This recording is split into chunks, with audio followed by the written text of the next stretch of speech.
आप देख रहे हैं आज तक। मैं हूं आपके साथ नवजोत रंधावा। सुबह के 8 बजने वाले और वक्त हो गया है रफ्तार से खबरों का। देखते हैं खबरें सुपरफास्ट।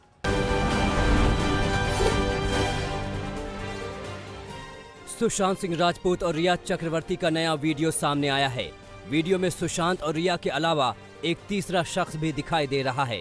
सुशांत सफेद बोर्ड पर ब्लैक मार्कर से कुछ लिख रहे हैं, जबकि रिया उनके सामने एक ऊंची टेबल पर बैठी है। सफेद बोर्ड पर सुशांत ने आरसी, एसएसआर और एके लिखा है, जिनमें एके का मतलब अनु कपूर है।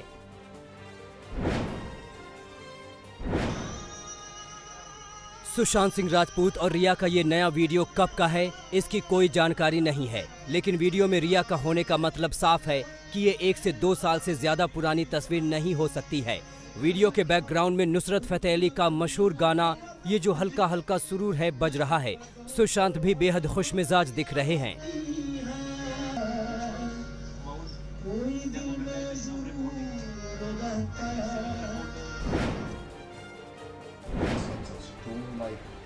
रिया और महेश भट्ट का भी एक वीडियो आज तक के हाथ लगा है। महेश भट्ट और रिया एक रूम में बैठे हुए हैं, जबकि तीसरा शख्स वीडियो बना रहा है। वीडियो में महेश भट्ट अंग्रेजी की एक किताब पढ़ रहे हैं, जबकि रिया चक्रवर्ती महेश भट्ट को सुन रही हैं और आखिर में ताली बजा रही हैं। इस वीडियो का पूरा हिस्सा जांच एजेंसियों के पास है। आपको बता दें कि सुशांत की मौत के बाद रिया और महेश भट्ट का व्हाट्सएप चैट भी सामने आया था।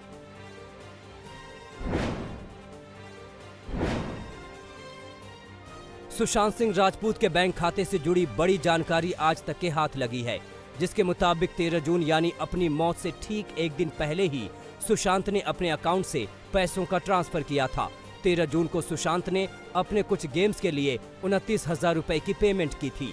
13 जून 2020 को ही सुशांत ने अपनी एक कंसल्टेंसी फीस 10,000 रुपए चुकाई थी। 13 जून को ही सुशांत ने अपने बैंक अकाउंट से 4,500 रुपए ट्रांसफर भी किए। ड्रग्स केस में आरोपी अब्दुल बासित परिहार, सैमुअल मिरांडा और दीपेश सावंत की जमानत याचिका पर बॉम्बे हाईकोर्ट में कल सुनवाई टल गई। अब 29 सितंबर को बॉम्बे हाईकोर्ट इस मामले की सुनवाई करेगा। 29 सितंबर को एडिशनल सॉलिसिटर जनरल इस मामले में हाईकोर्ट के सवालों का जवाब दे सकते हैं। एनडीपीएस एक्ट की धारा 27A के तहत ये सवाल जवाब होंगे।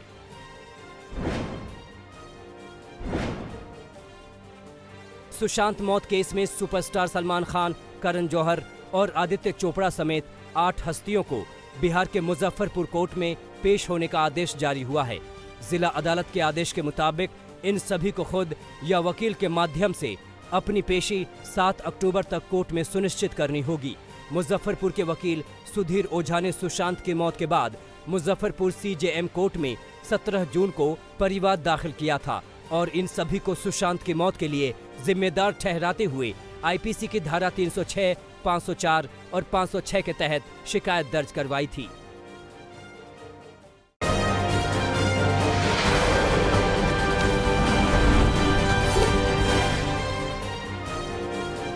सुशांत और ड्रग्स केस को लेकर कंगना और उर्मिला मातोंडकर के बीच जंग और तीखी होती जा रही है। पहले कंगना ने उर्मिला के लिए आपत्तिजनक शब्द का इस्तेमाल किया था, जिसका जवाब उर्मिला ने ट्वीट से दिया। उर्मिला ने ट्वीट में लिखा, भारत के वास्तविक लोगों और मेरे साथ खड़े होने वाले निष्पक्ष प्रतिष्ठित मीडिया की दुर्लभ नस्ल को धन्यवाद। ये नकली ट्रोल्स और प्रचार के खिलाफ आपकी जीत है। आप सभी का आभार है।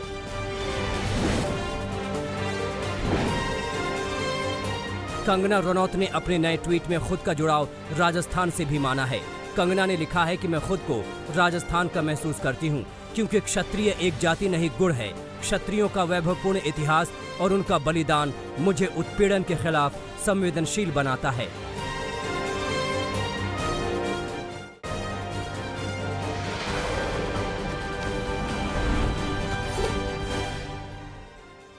कृषि बिल के विरोध में अलग अलग जगहों पर किसानों ने प्रदर्शन किया।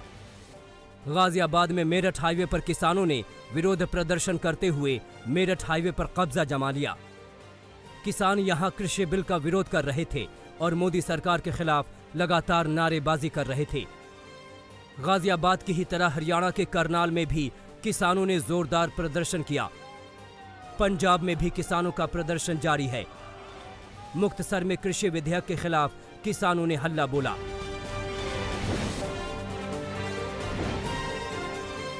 बिहार विधानसभा चुनाव से पहले प्रधानमंत्री नरेंद्र मोदी ने राज्य के लोगों को एक और तोहफा दिया। 2003 में जिस कोसी महासेतु की आधारशिला तत्कालीन प्रधानमंत्री अटल बिहारी वाजपेयी ने रखी थी, उस पुल का उद्घाटन प्रधानमंत्री नरेंद्र मोदी ने वीडियो कॉन्फ्रेंसिंग के जरिए किया। पुल बनाने में 17 साल लग गए और पुल को बनाने में करीब 516 करोड़ रुपए खर्च हुए। इसके साथ ही पीएम ने समस्तीपुर मंडल के मुजफ्फरपुर से सीतामढ़ी, समस्तीपुर दरभंगा जयनगर, समस्तीपुर खगड़िया खंडों के रेलवे विद्युतीकरण परियोजनाओं का भी उद्घाटन किया।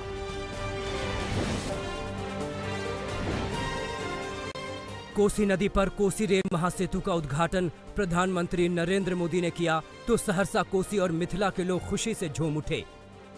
सहरसा में तो लोगों ने जमकर खुशियां मनाई। तस्वीरें देखिए, कैसे लोग खुशी से नाच रहे हैं, गा रहे हैं, ढोलक बजा रहे हैं, अबीर गुलाल उड़ा रहे हैं। इस पुल के बन जाने से कोसी और मिथिला का जो दो हिस्सा अलग अलग भागों में बंटा हुआ था, वो एक हो गया है। लोगों का सपना था कि ये ब्रिज बन जाए, इसीलिए ब्रिज का उद्घाटन हुआ तो लोग खुशी से झूम उठे।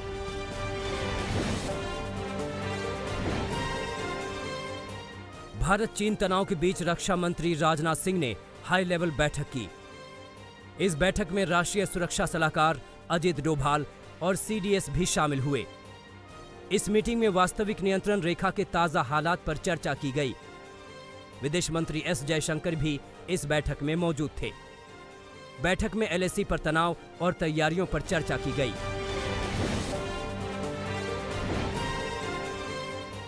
लद्दाख में एलएसी पर भारत चीन में तनाव के बीच उत्तराखंड के उत्तरकाशी से सटी भारत चीन अंतर्राष्ट्रीय सीमा पर भी सेना, आईटीबीपी और सुरक्षा एजेंसियां अलर्ट पर हैं। पिछले एक सप्ताह से सीमा से सटे इलाकों में सेना की गतिविधियों में अचानक तेजी आई है।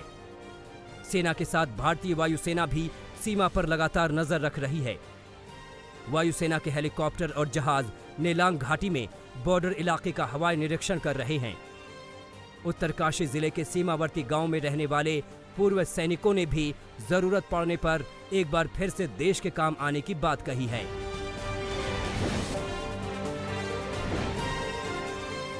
देश में कोरोना की रफ्तार थमने का नाम नहीं ले रही है। पिछले 24 घंटे में ही देश में कोरोना के 96,000 से ज्यादा संक्रमित मिले हैं। कोरोना संक्रमण से मरने वालों की संख्या में भी लगातार बढ़ोतरी परेशान करने वाली है। पिछले 24 घंटे में कोरोना संक्रमण से 12 लोगों ने जान गंवा दी। बात अगर कुल आंकड़ों की हो तो देश में कोरोना संक्रमितों का आंकड़ा अब 52 लाख के पार चला गया है। परेशान करने वाली बात यह है कि देश के 5 राज्य ऐसे हैं जहां कोरोना के 60% मामले हैं। इस कोरोना महामारी से निपटने के लिए अब स्वास्थ्य मंत्रालय ने एक एक्सपर्ट टीम बनाई है।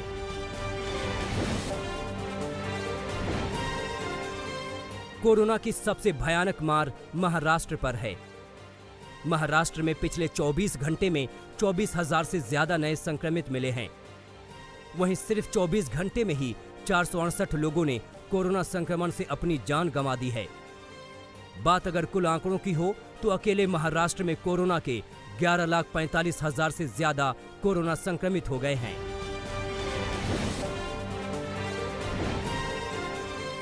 राजधानी दिल्ली में कोरोना संक्रमण की दूसरी लहर ज्यादा खतरनाक होती जा रही है। पिछले 24 घंटे में कोरोना के 4,127 नए केस सामने आए हैं। वहीं 24 घंटे में कोरोना संक्रमण से 30 लोगों ने जान गंवा दी। अब दिल्ली में कोरोना संक्रमण के कुल मामले 2,38,000 से ज्यादा हो गए हैं। लेकिन अच्छी बात यह है कि दिल्ली में अब तक 2 लाख से ज्यादा लोगों ने कोरोना को मात भी दी है।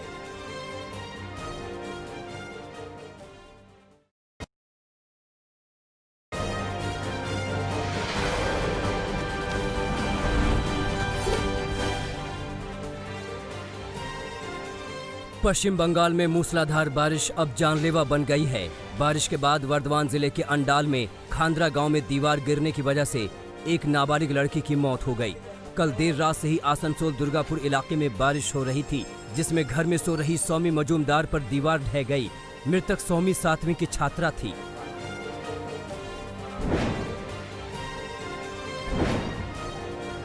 महाराष्ट्र के औरंगाबाद में भारी बारिश के बाद जायकवाड़ी डैम के सभी गेट खोल दिए गए। गेट खोलने की वजह से और बरसात के बाद निचले इलाकों में पानी भर गया। मराठवाड़ा का सबसे बड़ा जायकवाड़ी डैम 98.75% भर चुका है। पैठन डैम के भी सभी दरवाजे खोल दिए गए हैं, जिससे 94,320 क्यूसेक की रफ्तार से पानी छोड़ा जा रहा है। जायकवाड़ी डैम में पानी छोड़ने से पहले आसपास के गांव के लोगों को पहले से ही पैठन तहसील की ओर अल्टीमेटम दिया जा चुका है।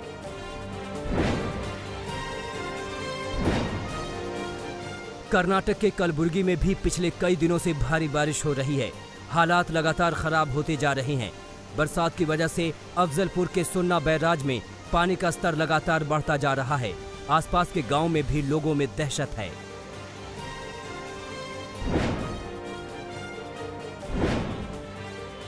दक्षिण भारत के कई राज्यों में बारिश लगातार जारी है। तेलंगाना की राजधानी हैदराबाद में भी पानी से परेशानी बढ़ती जा रही है। हैदराबाद में कई घंटों की बारिश के बाद एक सड़क का कुछ हिस्सा भी धंस गया, जिसकी वजह से गाड़ियों की आवाजाही पर असर पड़ा।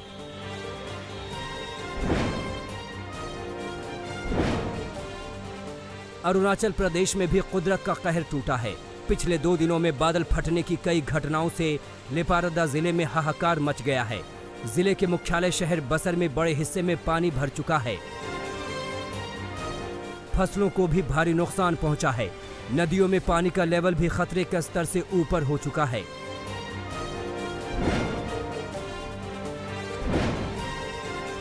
अरुणाचल प्रदेश के लोअर सियांग जिले में भूस्खलन की वजह से लेकाबली इलाके में 2 लोगों की मौत हो चुकी है और लाखों की संपत्ति का नुकसान हुआ है।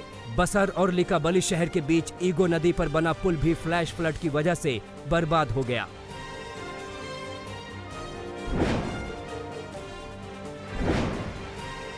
महाराष्ट्र के हिंगोली जिले में भी बारिश से हाल बेहाल है। हिंगोली के जलेश्वर नदी में बाढ़ जैसे हालात बन चुके हैं। जलेश्वर नदी का पानी कुरुंदा गांव में घुस चुका है, जिससे पूरा इलाका जलमग्न हो चुका है। गांव के कई घरों में पानी का कब्जा है और लोगों को घरों से निकलने में भारी परेशानी हो रही है।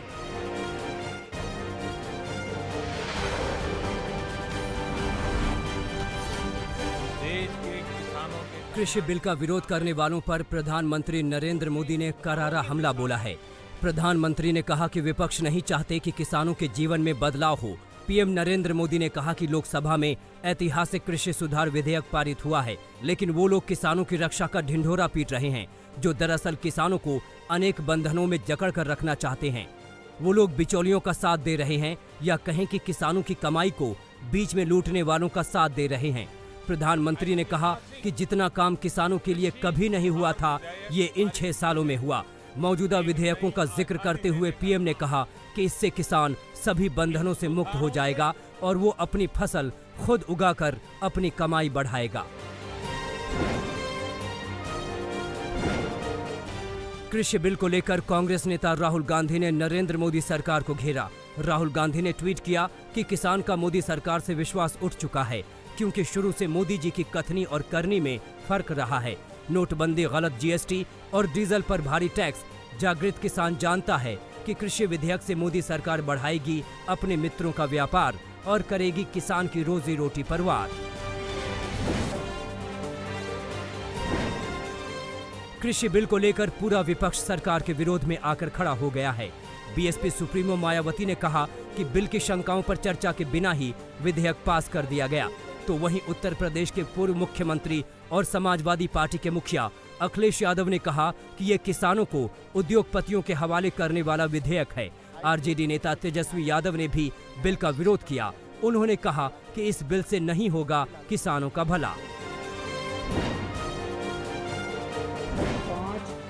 कृषि बिल के विरोध में उतरे दिल्ली के मुख्यमंत्री अरविंद केजरीवाल ने कहा कि इस विधेयक के जरिए बड़ी कंपनियां किसानों का शोषण करेंगी। केजरीवाल ने अपील की है कि राज्यसभा में इस बिल का विरोध होना चाहिए।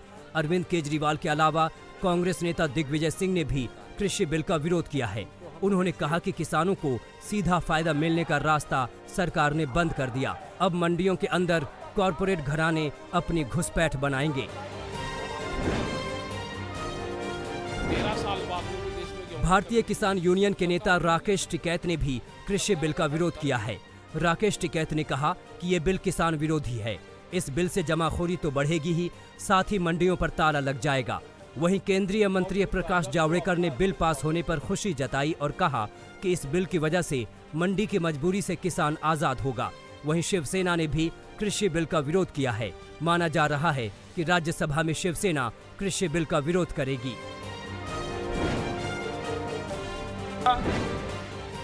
कृषि बिल लोकसभा में पास होने के बाद एनडीए में घमासान मचा है।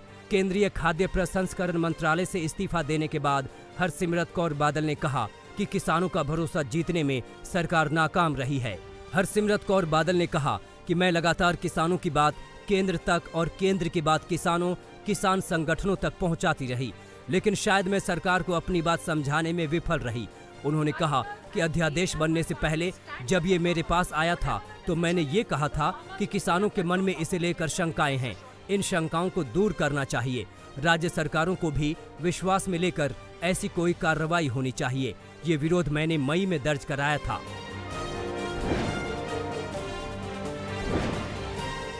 हरसिमरत कौर बादल के इस्तीफा देने के बाद कृषि मंत्री नरेंद्र सिंह तोमर को खाद्य प्रसंस्करण मंत्रालय का अतिरिक्त प्रभार मिला। आज तक से बातचीत करते हुए नरेंद्र सिंह तोमर ने कहा कि हरसिमरत कौर ने पंजाब चुनाव को ध्यान में रखते हुए अपने पद से इस्तीफा दिया। नरेंद्र सिंह तोमर ने कृषि बिल को किसानों के लिए शानदार बताया है। जिनको राजनीति करना है वो राजनीति कर सकते हैं।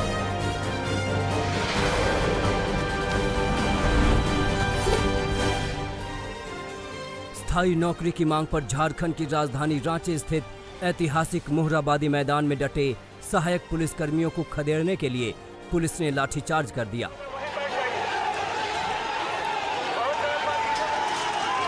प्रदर्शन कर रहे सहायक पुलिसकर्मियों पर आंसू गैस के गोले भी दागे गए।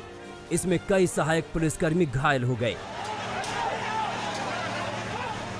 अपने ऊपर हुई इस बर्बर कार्रवाई के बाद सहायक पुलिसकर्मियों ने कहा कि नौकरी पर नहीं रखना है तो गोली मार दीजिए।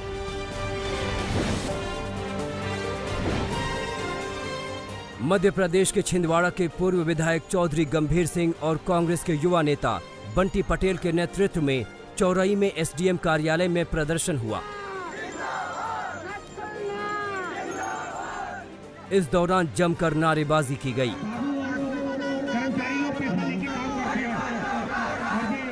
एकाएक हंगामा तब मच गया जब बंटी पटेल ने एसडीएम सीपी पटेल के चेहरे पर कालिख पोत दी। जवाबी कार्रवाई में प्रशासन ने वाटर कैनन का इस्तेमाल किया। इसके बाद कार्यकर्ता बेकाबू हो गए और पथराव भी किया।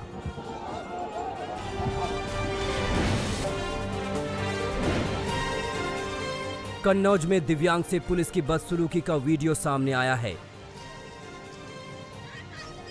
बताया जा रहा है कि ई रिक्शा हटाने को लेकर पुलिसकर्मी दिव्यांग से उलझ गया। पुलिसकर्मी ने पहले तो दिव्यांग को पीटा और उसके बाद घसीटते हुए थाने ले आया। दिव्यांग के साथ पुलिसकर्मी की मारपीट का वीडियो सामने आया तो हड़कंप मच गया। आनन फानन में कन्नौज के एसपी ने बदसलूकी करने वाले सिपाही को लाइन हाजिर कर दिया है और मामले की जांच क्षेत्राधिकारी को सौंप दी है।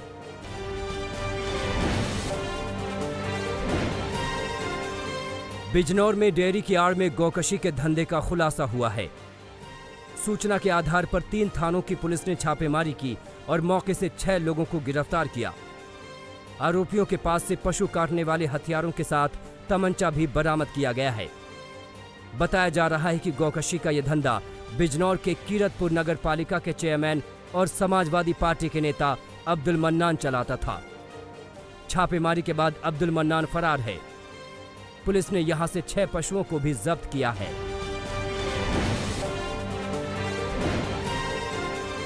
इंदौर में पुलिस के हत्थे 3 ड्रग तस्कर चढ़े हैं। सूचना के आधार पर पुलिस ने चंदन नगर इलाके में छापेमारी की तो ड्रग के इस रैकेट का पर्दाफाश हुआ। पकड़े गए आरोपियों के पास से नशे की 36,000 गोलियां बरामद की गई हैं। पुलिस की माने तो ये लोग कॉलेज के युवाओं को ये नशे की गोलियां सप्लाई करते थे। पकड़े गए एक आरोपी के ऊपर पहले से करीब 8 मामले दर्ज हैं।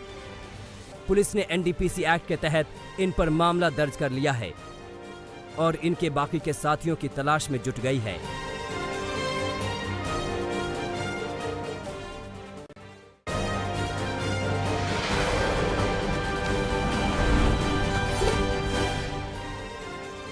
बिहार के गया में बदमाशों को शायद पुलिस का जरा भी खौफ नहीं रह गया।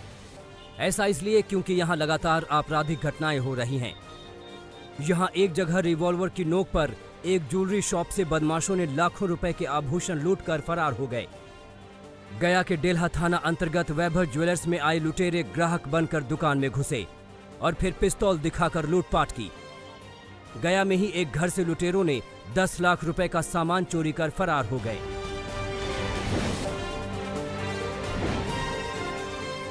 सोनीपत में मामूली विवाद में दोहरे हत्याकांड ने इलाके में सनसनी मचा दी है।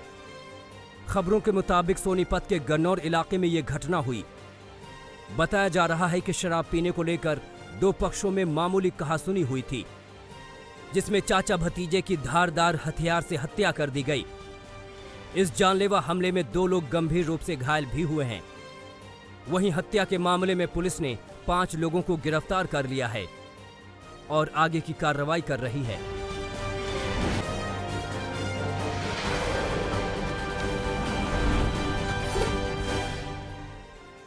ट्रंप प्रशासन ने चीनी ऐप टिकटॉक और वीचैट को लेकर नया नियम जारी करते हुए दोनों ऐप को रविवार से अमेरिकी ऐप स्टोर से हटाने का फैसला किया है। अमेरिका में 100 मिलियन से अधिक लोग इस ऐप का इस्तेमाल करते हैं।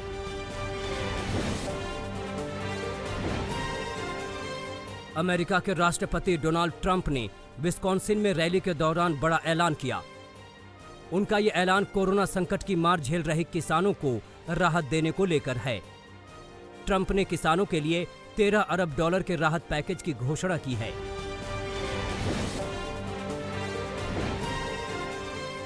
डेमोक्रेटिक उम्मीदवार जो बाइडेन पर अमेरिकी राष्ट्रपति ट्रंप ने एक बार फिर हमला बोला है। डोनाल्ड ट्रंप ने कहा कि जो बाइडेन ने आईएसआईएस को हमेशा बढ़ावा दिया। अगर उनका कंट्रोल होता तो अब तक न आतंकी लादेन मरता और न ही सुलेमानी।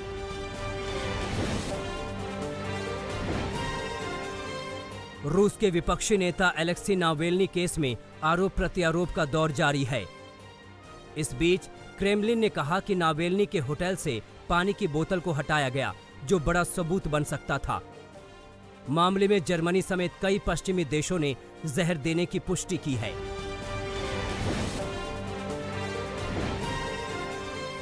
रूस की corona virus vaccine Sputnik V एक बार फिर सवालों के घेरे में है। रूस के स्वास्थ्य मंत्री मिखाइल मुराशको ने जानकारी देते हुए बताया कि इस वैक्सीन को जिन लोगों को लगाया जा रहा है, उनमें हर 7 में से एक शख्स में साइड इफेक्ट देखने को मिल रहा है।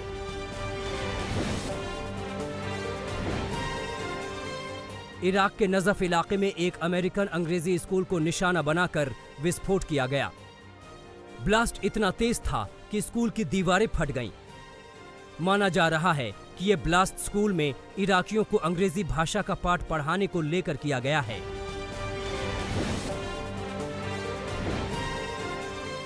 सेंट्रल वियतनाम में आई भीषण तूफान से एक व्यक्ति की मौत हो गई, जबकि 23 से ज्यादा लोग घायल हो गए।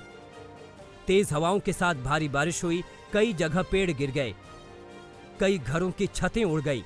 तूफान की वजह से 40 से ज्यादा विमानों को रद्द कर दिया गया।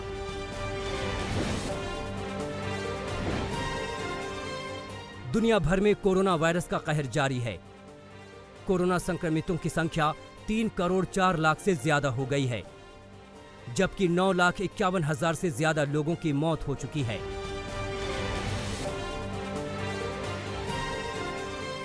चेक रिपब्लिक में कोरोना के मामलों में रिकॉर्ड बढ़ोतरी हुई है। पिछले 24 घंटों में यहां 3,000 से ज्यादा नए केस आने के बाद प्रशासन के हाथ पांव सूज गए, जिसके बाद हेल्थ मिनिस्ट्री ने पाबंदियों को बढ़ा दिया और बुरी तरह प्रभावित राजधानी प्राग में इमरजेंसी लगा दी।